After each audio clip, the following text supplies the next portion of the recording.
Hello everyone, আসসালামু আলাইকুম। Welcome back to my channel Shifa's kitchen. আমার আজকের রেসিপি টাকি মাছের ভর্তা।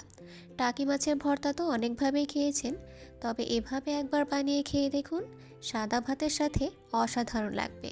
যারা টাকি মাছ পছন্দ করেন না তাদের কাছেও আশা করি খুবই ভালো লাগবে খেতে। তাহলে চলুন চলে যাওয়া যাক মূল প্রস্তুত প্রণালীতে। প্রথমে একটি প্যানে দিয়ে দিব তেল পরিমাণ মতো। তেলটা হালকা গরম হয়ে আসলে এতে দিয়ে দিব আস্ত শুকনো মরিচ 6 থেকে 7টি। শুকনো মরিচগুলো আমি তেলে ভালো করে ভেজে নিব। আমার মরিচগুলো কিন্তু ভেজে নেওয়া হয়ে গিয়েছে, এখন এগুলো উঠিয়ে নিব। এখন আমি মরিচ ভাজার তেলেই হলুদ লবণ দিয়ে মেখে নেওয়া টাকি মাছগুলো দিয়ে দিব।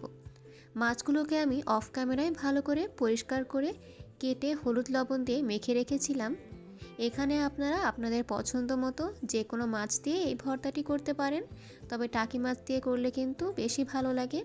এখানে আমার মাছের এক সাইড ভাজা হয়ে গিয়েছে, এখন এগুলো উল্টে দিব। এ পর্যায়ে কিন্তু আমার মাছগুলো ভেজে নেওয়া হয়ে গিয়েছে, এখন এগুলো উঠিয়ে নিব। তারপর আমি সেই তেলে দিয়ে দিব একটি ইন্ডিয়ান বড় রসুন কুচি। রসুনগুলো আমি একটু মোটা করে কেটে নিয়েছি। এরপর দিব 2টি বড় সাইজের পেঁয়াজ কুচি, দিয়ে দিব 7 থেকে 8টি কাঁচামরিচ ফালি। এগুলো আমি হালকা নেড়েচেড়ে নিব। তারপর দিয়ে দিব স্বাদ মতো লবণ। এরপর দিব হলুদ গুঁড়া হাফ চা চামচের মতো। হলুদ লবণের সাথে আমি পেঁয়াজ মরিচগুলো নেড়েচেড়ে ভালো করে মিশিয়ে নিব। এ পর্যায়ে আমি অ্যাড করব ধনেপাতা কুচি পরিমাণ মতো। ধনেপাতাটা দিলে ফ্লেভারটা কিন্তু খুব ভালো আসে এবং খেতেও ভালো লাগে। এগুলো আমি এখন নেড়েচেড়ে ভালো করে ভেজে নিব।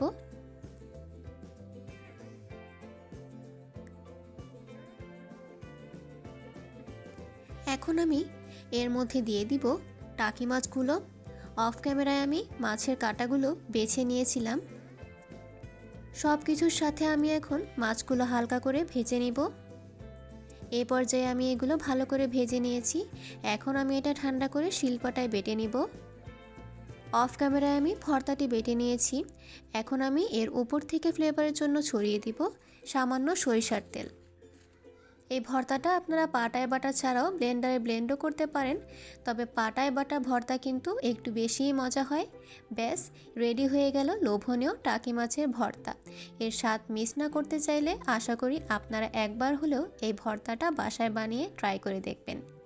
আমার এই ভর্তার রেসিপিটি যদি আপনাদের কাছে ভালো লেগে থাকে তাহলে অবশ্যই আমার ভিডিওটাকে শেয়ার করে দিবেন এবং আমার চ্যানেলটিকে সাবস্ক্রাইব করে আমার পাশেই থাকবেন। ধন্যবাদ।